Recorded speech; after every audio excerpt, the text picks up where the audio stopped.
Hello, magandang umaga mga kaibigan. So narito muli tayo sa ating channel para matuto ng iba't ibang kaalaman tungkol sa mathematics. Now in this lesson, we're gonna talk about the measures of position for ungrouped data. So itong measures of positions for ungrouped data, ito ay tumutukoy sa apat na bagay. Una ay ang quartile, ikalawa ang decile, ikatlo ay percentile, ikatlo ay standard score. Now, unang-unang topic na ating pag-aaralan tungkol sa measure of position is the quartile for ungrouped data. Okay? So, ito ang ating pag-aaralan. So, we need to know what's the meaning of quartile. A quartile is a statistical term that describes a division of observations into 4 defined intervals based on the values of the data and how they compared or on how they compare the entire set of the observation. Quartiles are organized into lower quartiles, median quartiles, and upper quartiles. Now, ito ang ibig sabihin niyan, mga kaibigan. Ang quartile or the quartiles are the score points which divide a distribution into 4 equal parts. Hinahati niya ang isang data na binigay sa atin into 4 equal parts, namely lower quartile, which is the Q1, median, which is the Q2, upper quartile, which is the Q3. Ang tinutukoy ng lower quartile, mga kaibigan, yan ang 25% ng data. Yan ang position niya, nasa 25%. Ang median, yan ang kalahati or the 50% of the data, and the 75% is the upper quartile. Now, let us define these terms. Una, ano ba ang median? The median divides the data into lower half and upper half. So, hinahati niya yon, nasa gitna siya. Now, the lower quartile is the middle value of the lower half.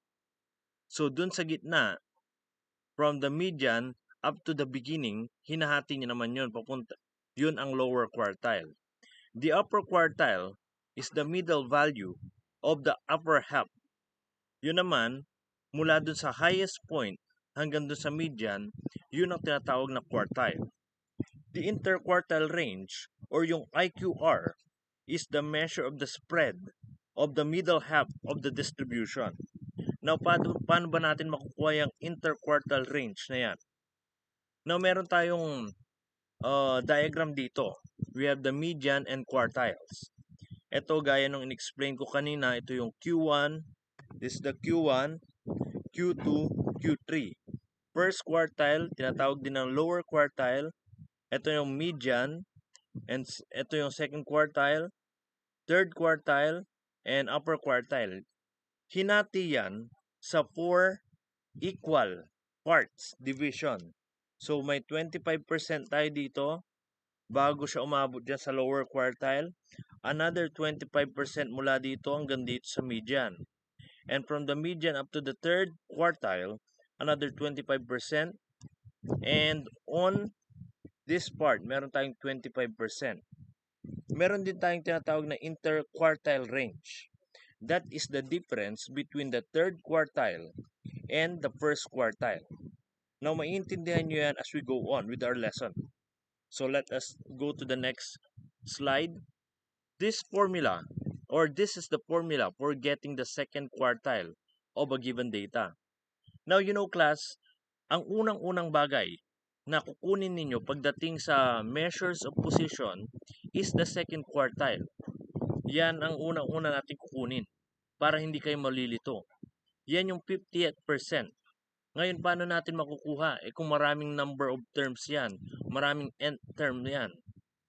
So, ang gagawin mo lang, gagamitin mo tong formula na which is Q2 is equal to n plus 1 divided by 2. That's the nth term. That's not yet the answer exactly, but that's the nth term. Now, let us have an example. We have example number 1. Find the median, lower quartile, and upper quartile of the following numbers. We have 12, 5, 22, 37, 36, 14, 42, 15, 53, and 25. Now, ano bang una natin gagawin para mahanap natin yung Q2 or the median? Yun ang unang-una nating hanapin. The first thing that we have to do is we must first arrange the data into ascending order. So, ayusin natin yan mula sa pinakamababa hanggang sa pinakamataas. So, we have this data 5, 7, 12, 14, etc. hanggang pataas. So, magsisimula tayo sa pinakamababa hanggang sa pinakamataas. Alright? So, let us see. Gagamitin natin yung formula na ginamit natin kanina or nabanggit natin kanina, which is Q2 is equal to n plus 1 over 2, which is the nth term. So, titignan natin, nasan ba ang Q2 dito? Okay? So, ang nth term natin is the number of terms. Ayan o, 11. 1, 2, let us count 1, 2, 3, 4, 5, 6, 7, 8, 9, 10, 11. So, we have 11 terms. So, ang n natin is 11. So, gagamitin natin yung formula 11 plus 1 over 2. Okay, so 11 plus 1, that is 12. Divided by 2. So, what's our final answer? 6 or the 6th term. So, ibig sabihin, ang Q2 natin is the 6th term of this data.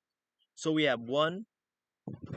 Let us see the 6th term. 1, 2, 3, 4, 5, 6.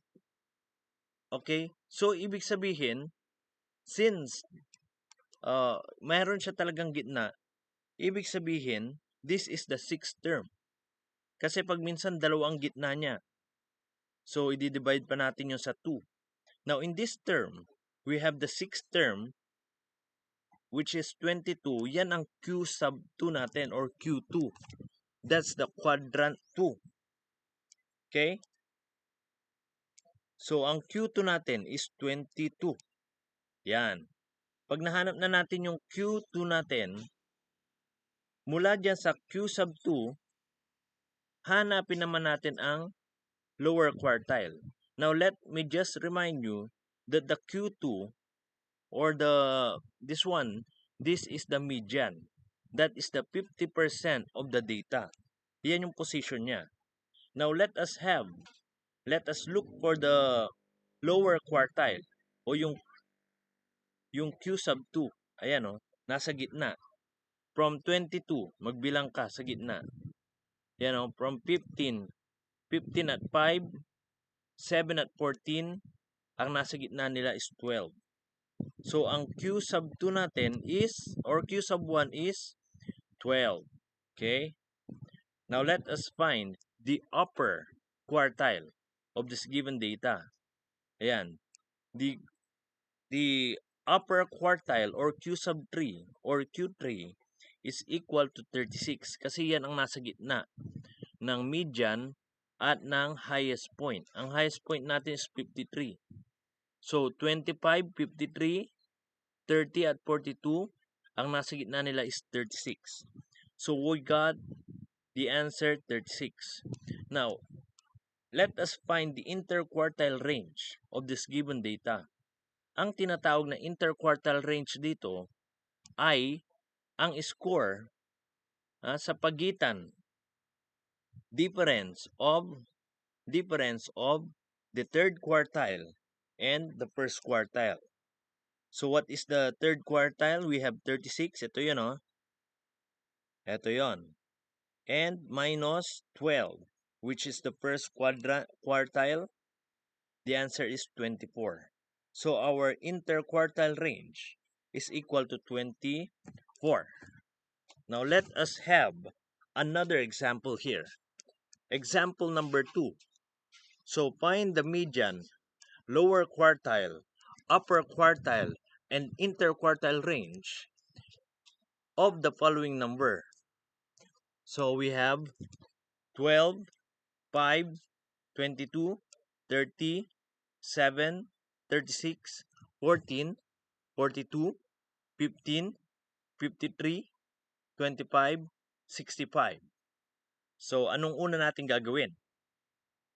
Ang una natin gagawin, just like the previous example, we first arrange the data in ascending order. So, meron tayong ascending order dyan, which is 5, 7, 12, 14, 15, 22, 25, 30, 36, 42, 53, and 65. So, since na-arrange na natin yan into ascending order, the next thing that we have to do is to find the quartile 2 or the Q2. So Q2, based on the formula given, is equal to n plus 1 over 2. And that is the nth term. So ano ang n natin? Let us count. 1, 2, 3, 4, 5, 6, 7, 8, 9, 10, 11, 12. Meaning, the nth term is equal to 12. So substituting it, we have 12 plus 1 over 2. What is 12 plus 1? That is 13. 13 over 2 is the same as 13 divided by 2, or that is equal to 6.5. And that is the 6.5 term. Okay? So, ibig sabihin yan, ito yung first term, second term, third term, fourth term, fifth, sixth, 7. Yung pang 7, yung nasa gitna ng 22 at 25, yan yung 6.5 term. Ngayon, paano natin makukuha yung nasa gitna ng 22 at 25 para makuha natin yung Q2? We need to add 22 plus 25 divided by 2. Kukunin lang natin yung average niya. Ito yung Q2 natin. So, we have 22 plus 25 divided by 2. And the answer is 23.5. So, our Q2 is equal to 23.5. How about the Q1? Ayun, nasa gitna. Ayan o, from 22, tapos dito 5, 1, 1, 2, 2, 3, 3. So, ang meaning, ito ang Q1 natin or quartile 1. Now, how do we get the quartile 1? We have two data here. So, 12 plus 14 divided by 2, that is our Q sub 1 or Q1. So, we have 12 plus 14, that is 26 divided by 2, that is 13. Okay? Now, let us go to the Q3 or yung quartile 3. Yan. That's the upper quartile. Ayan o. Q sub 3 is equal to 36 plus 42 divided by 2, which is equal to 39. So we got the quartile 2, quartile 1, quartile 3. Now we will get the IQR or the interquartile range. So paano natin makukuha uli yung interquartile range? We need to subtract Q3 with Q1. Okay? So 39, yan yung Q1 natin ay Q3 natin. Minus 13, which is the Q1, and that is equal to 26. So meaning, we already got the quartile 1, quartile 2, quartile 3, and the interquartile range of this given data. Ulitin ko, yung quartile 2, yan ang median. Median ng data or the 50th% or 50%. Ang quartile 1, that's the lower quartile. Ang quartile 3, that's the upper quartile. At yung IQR or the IQR, yan yung difference ng upper quartile at lower quartile. Now, I will give you a Seatwork. Answer the following in a one whole paper. Now, itatry nyo lang ito na subukang sagutin ito by your own. Okay? Mamaya ipapakita ko yung answer. Answer sa Seatwork na ito.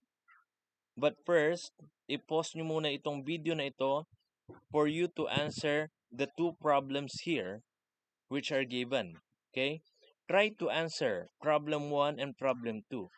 Okay? In problem 1, it says that consider a set of score in a quiz in Math 10 of Section 10 Rosal.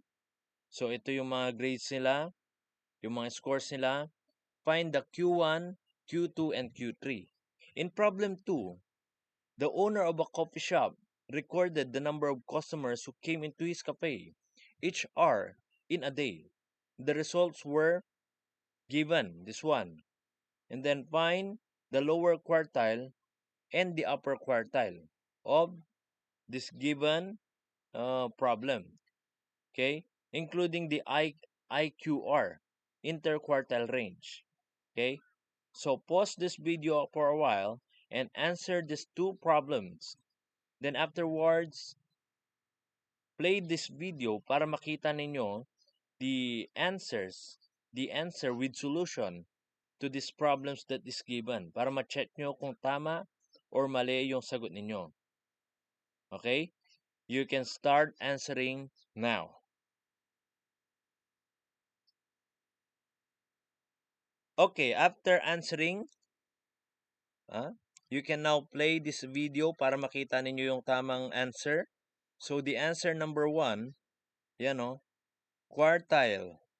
Yung Q2 niya is 15. Ang Q1 niya is 27/2 or pwede nyo pang i-divide yan. Pero kung 27/2 or 27 divide by 2, okay na yan. Okay? 13.5 yan eh. Okay? So, dito tayo sa quartile 3, we have 19 plus 19 divided by 2. That is still 19. So, that's the answer to the first problem. This is the answer to the second problem. The lower quartile or the Q1 is 9. The upper quartile or the Q3 is 14. And the IQR is 5. Okay? 14 minus 9, that is equal to 5. So, after answering that, you may now check whether your answer is correct or not. And for your assignment, determine the interquartile range of the following data below. So, 1 to 5 yan. Sagutan ninyo kung tama ang magiging sagot ninyo. Remember that the interquartile range is the difference between the Q3 or the quartile 3 and the quartile 1, or the difference between the upper quartile and the lower quartile. So you may answer this assignment, and on the next video, probably we will try to see if you answered it correctly. Okay, so that's all for now, and I hope you learned something from this video. And if you want more videos like this, don't forget to click the subscribe button and the notification bell below this video so that you will be updated with our future uploads in this channel. So that's all for now, and as always, have a nice day, everyone.